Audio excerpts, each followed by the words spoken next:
नमस्कार बच्चों, पिछली कक्षा में हम लोगों ने देखा कि कार्बन यौगिक दो प्रकार के हो सकते हैं, संतृप्त कार्बन यौगिक और असंतृप्त कार्बन यौगिक। अब हम उसको थोड़ा और विस्तार से देखते हैं। संतृप्त कार्बन यौगिक में क्या होता है, जिसको कि इंग्लिश में सैचुरेटेड कार्बन कंपाउंड कहते हैं। उसमें हमेशा क्या रहेगा, एक आबंध, मतलब कार्बन के दो परमाणुओं के बीच में हमेशा एक आबंध रहेगा। लेकिन असंतृप्त कार्बन यौगिक या फिर अनसैचुरेटेड कार्बन कंपाउंड के केस में क्या होगा, दो कार्बन परमाणुओं के बीच में द्विआबंध या फिर त्रिआबंध या फिर ये दोनों भी हो सकते हैं किसी एक यौगिक में। तब हम लोग देखते हैं इसको किस प्रकार हम लोग लिखते हैं चरणबद्ध तरीके से। पहले हम लोग क्या लिखेंगे, एक हमारा उदाहरण दिया गया है C2H6, जो कि किसका उदाहरण है, संतृप्त कार्बन यौगिक का। तो पहला स्टेप हमारा क्या होगा, चरण एक, पहले हम लोग कार्बन कंकाल को लिखेंगे।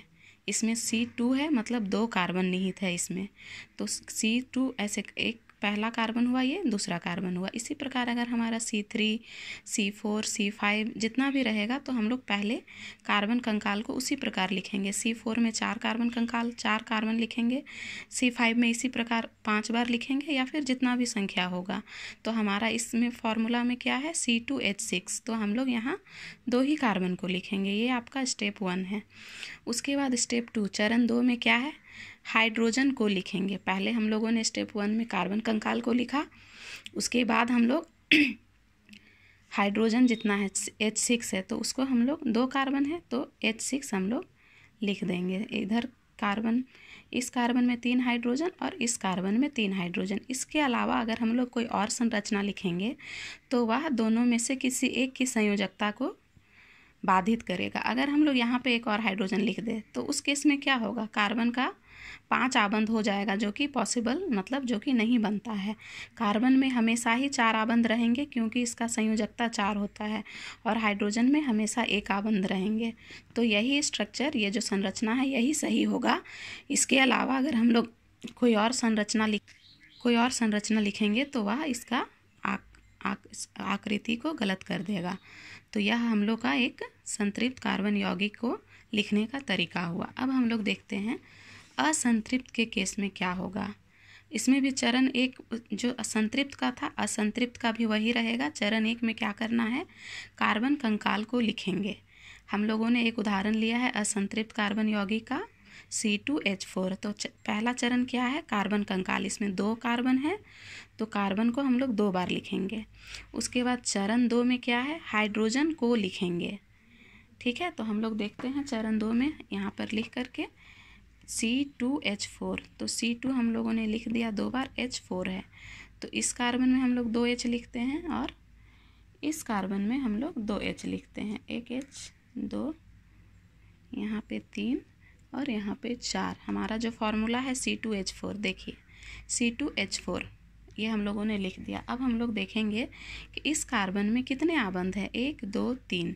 लेकिन हम लोगों को पता है कि कार्बन में 4 आबंध होते हैं। क्यों, क्योंकि कार्बन की संयोजकता क्या होती है, 4 होती है। इलेक्ट्रॉनिक विन्यास उसका 2 और 4 होता है, जिसके कारण उसकी संयोजकता 4 होती है। तो यहाँ देख रहे हैं कि हम लोगों के पास 3 ही हैं। हाइड्रोजन का तो 1 होता है, तो 1 है, चारों हाइड्रोजन में 1 ही आबंध है, इसलिए हम लोग हाइड्रोजन के साथ कुछ नहीं करेंगे। कार्बन को देखते हैं, इस कार्बन में भी क्या है, 1, 2, 3 आबंध है, मतलब एक और आबंध, इसमें 4 है तो 3 हो चुका है, 1 इसमें घट रहा है। तो हम लोग इसमें एक और आबंध बनाएंगे इस 2 कार्बन के बीच में। तब हम लोग देखते हैं कि यह जो है कार्बन का संयोजकता पूर्ण हो जाएगा, मतलब कार्बन का 4 आबंध हो जाएगा। 1, 2, 3, 4 आबंध, मतलब इसमें अब 8 इलेक्ट्रॉन हो गए हैं। एक आबंध में 2 इलेक्ट्रॉन होते हैं, पहले भी मैं बता चुकी हूँ। 1, 2, 3, 4, 5, 6, 7, 8। इस कार्बन का संयोजकता या फिर इसने उत्कृष्ट गैस विन्यास को प्राप्त कर लिया है। उसी प्रकार इस हाइड्रोजन ने भी कर लिया है। तो यह एक क्या हुआ, असंतृप्त कार्बन यौगिक हुआ। और चरण 2 में हम लोग इस प्रकार करेंगे। चरण 2 में हम लोग इस आबंध को क्यों लगाएं, क्योंकि हम लोग क्या देखते हैं कि हाइड्रोजन को लिखने के बाद भी इसका जो संयोजकता रहता है वो असंतुष्ट रहेगी। किसकी संयोजकता, कार्बन की संयोजकता।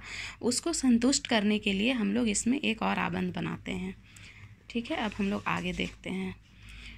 संतृप्त कार्बन यौगिक कम अभिक्रियाशील होते हैं। जितने भी संतृप्त कार्बन यौगिक होंगे तुलनात्मक दृष्टि से या फिर नहीं के बराबर होते हैं ये असंतृप्त की तुलना में, अभिक्रियाशीलता बहुत ही कम होती है। लेकिन असंतृप्त कार्बन यौगिकों में जिसमें कि क्या हो सकता है, कार्बन का 2 आबंध भी हो सकता है 2 परमाणुओं के बीच में, या फिर कार्बन के 2 परमाणुओं के बीच में त्रिआबंध भी हो सकता है। तो असंतृप्त कार्बन यौगिक अधिक अभिक्रियाशील होते हैं। हम लोग अभी त्रिआबंध का भी एक उदाहरण देखेंगे। अगला एक और पॉइंट हम लोग देख लेते हैं, हाइड्रोकार्बन। यहाँ पे हम लोगों ने जो लिखा है, इस यौगिक में क्या है, सिर्फ कार्बन और हाइड्रोजन है, इसके अलावा कोई और तत्व नहीं है। उसी प्रकार इसमें भी C और H है, उसके अलावा कोई और दूसरा तत्व नहीं है। पीरियोडिक टेबल में और भी बहुत सारे तत्व हैं, ऑक्सीजन, नाइट्रोजन, सल्फर, लेकिन क्या है, इस यौगिक में सिर्फ कार्बन और हाइड्रोजन है। और इधर भी असंतृप्त कार्बन यौगिक में भी सिर्फ कार्बन और हाइड्रोजन है। तो इसको हम लोग क्या बोलते हैं, हाइड्रोकार्बन। वैसा कार्बन यौगिक या फिर वैसा यौगिक जिसमें सिर्फ कार्बन और हाइड्रोजन रहें, उसको हम लोग हाइड्रोकार्बन बोलते हैं। आप लोग इसका परिभाषा भी लिख सकते हैं। वैसे यौगिक जो सिर्फ कार्बन और हाइड्रोजन से मिलकर बने होते हैं हाइड्रोकार्बन कहलाते हैं। तो संतृप्त हाइड्रोकार्बन एल्केन कहलाते हैं। जितने भी संतृप्त हाइड्रोकार्बन होंगे, जैसे कि यहाँ पे हम लोगों ने लिखा C2H6, यह भी एक प्रकार का अल्केन कहलाएगा। और असंतृप्त हाइड्रोकार्बन अल्कीन या फिर अल्काइन कहलाते हैं। तो असंतृप्त हाइड्रोकार्बन जिसमें कार्बन कार्बन परमाणुओं के बीच में 2 आबंध रहेगा या फिर ये द्विआबंध रहेंगे, वह अल्कीन कहलाएगा। लेकिन वैसे असंतृप्त कार्बन यौगिक या वैसे असंतृप्त हाइड्रोकार्बन जिसमें 2 कार्बन परमाणुओं के बीच में त्रिआबंध रहेगा या फिर 6 इलेक्ट्रॉनों का आदान प्रदान शेयरिंग होगा, उसको हम लोग अल्काइन कहेंगे। कुछ और उदाहरण हम लोग इस प्रकार देखते हैं। इन सभी पॉइंट्स को आप लोग याद रखेंगे और अच्छे से अपने कॉपी में लिख लेंगे। अब हम लोग कुछ अन्य उदाहरण देखते हैं असंतृप्त कार्बन यौगिक के। एक हम लोग कार्बन ट्रिपल बॉन्ड का उदाहरण देखते हैं। इसके लिए हम लोग लेते हैं C2H2। ये क्या है, ये भी एक प्रकार का हाइड्रोकार्बन है और असंतृप्त हाइड्रोकार्बन है। तो अब हम लोग देखते हैं इसका स्ट्रक्चर कैसे बनेगा। तो पहले हम लोग को क्या करना है, स्टेप 1 में, चरण 1 में क्या करना है, कार्बन कंकाल को लिखना है। तो इसमें कार्बन 2 है तो हम लोग लिखेंगे 1 2, ये स्टेप 1 हो गया। स्टेप 2 में हम लोग क्या करेंगे, हाइड्रोजन को लिखेंगे। तो हम लोग दोनों कार्बन में एक एक हाइड्रोजन को लिख देते हैं। एक हाइड्रोजन इधर है और एक हाइड्रोजन यहाँ पे हम लिख देते हैं, ठीक है। तो अब हम लोग देख रहे हैं कि हाइड्रोजन का जो संयोजकता है वह तो पूर्ण हो रहा है, एक आबंध बनाया और इसमें 2 इलेक्ट्रॉन है, लेकिन कार्बन की संयोजकता में कमी है। तो हम लोग जो इसमें आबंध बना रहे हैं 3 आबंध, ठीक है। यह हम लोग मतलब इसके पीछे भी एक लॉजिक है जो मैं अभी आप लोग को बताऊंगी कि हम लोग इसको क्यों कर रहे हैं, 2 या 3 आबंध क्यों बना रहे हैं। अब हम लोग देखेंगे कि कार्बन की जो संयोजकता है वह दोनों, इस कार्बन के लिए और इस कार्बन के लिए, दोनों के लिए पूर्ण हो जाएगी। 4 बॉन्ड बनाएगा, यानी कि इसमें भी 8 इलेक्ट्रॉन है और यह भी 4 बॉन्ड या फिर 4 आबंध बनाएगा, मतलब ये भी ये है। तो यह भी एक हो गया हमारा असंतृप्त कार्बन यौगिक। अब हम लोग देखते हैं कि कार्बन में बॉन्ड बनाने का जो है, ये हम लोग 2 और 3 बॉन्ड जो बना रहे हैं वह कैसे बना दे रहे हैं। तो हम लोग जैसा कि जानते हैं कार्बन का इलेक्ट्रॉनिक विन्यास किस प्रकार होता है, 2 और 4 ये होता है, क्योंकि कार्बन की परमाणु संख्या 6 है। तो इसको हम लोग जब इलेक्ट्रॉन बिंदु संरचना के रूप में लिखते हैं तो जो बाहरी कक्ष का इलेक्ट्रॉन है सिर्फ उसी को लिखते हैं, क्योंकि यही इलेक्ट्रॉन अभिक्रियाशीलता या किसी भी प्रकार के रिएक्शन में भाग लेगा। यह अंदर का जो इलेक्ट्रॉन है जो पूर्ण है, उत्कृष्ट गैस विन्यास को प्राप्त कर चुका है, वह भाग नहीं लेगा। तो हम लोग इसको देखते हैं, जैसे कि इधर हम लोग देख सकते हैं C4 का इलेक्ट्रॉन 1 2 3 4, ये हम लोगों ने 4 इलेक्ट्रॉन लिख दिया।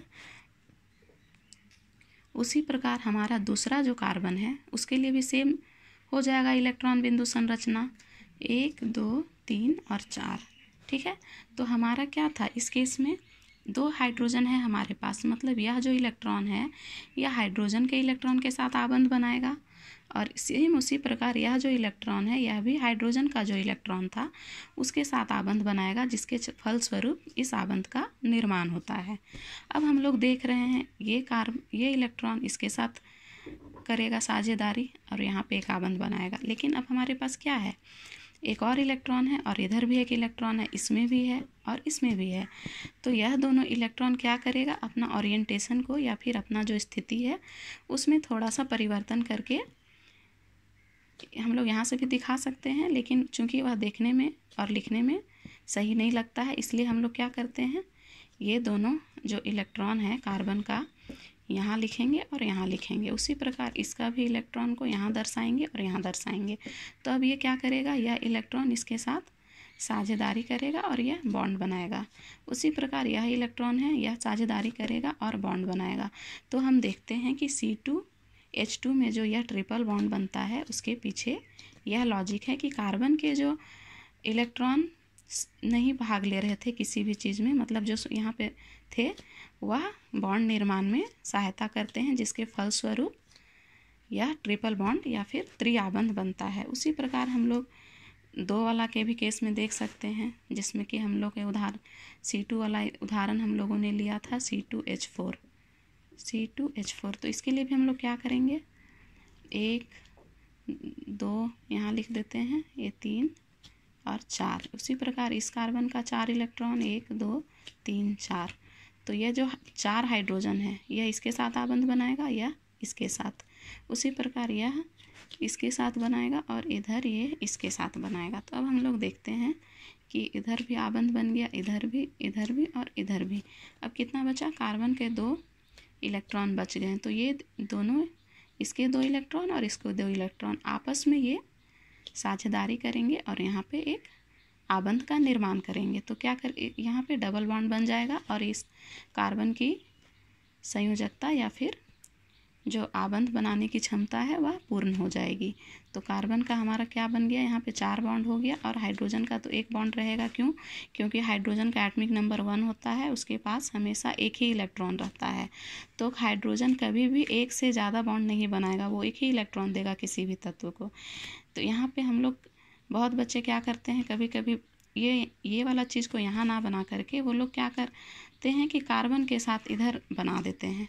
तो उनको इस चीज़ की समझ नहीं है कि हाइड्रोजन जो है वह कभी भी ये नहीं कर सकता है। उसके लिए हाइड्रोजन के पास वो क्षमता ही नहीं है कि वह एक से ज़्यादा आबंध का निर्माण कर सके। तो यह संरचना गलत हो जाएगी। तो आप लोग ध्यान रखेंगे, हाइड्रोजन किसी भी केस में एक से ज़्यादा आबंध नहीं बनाएगा और कार्बन अपना 4 आबंध से ज़्यादा नहीं बनाएगा। तो यह हमारा डिटेल में था संतृप्त और असंतृप्त कार्बन यौगिक। इसको हम लोग और विस्तार से देखेंगे आगे की कक्षाओं में। धन्यवाद।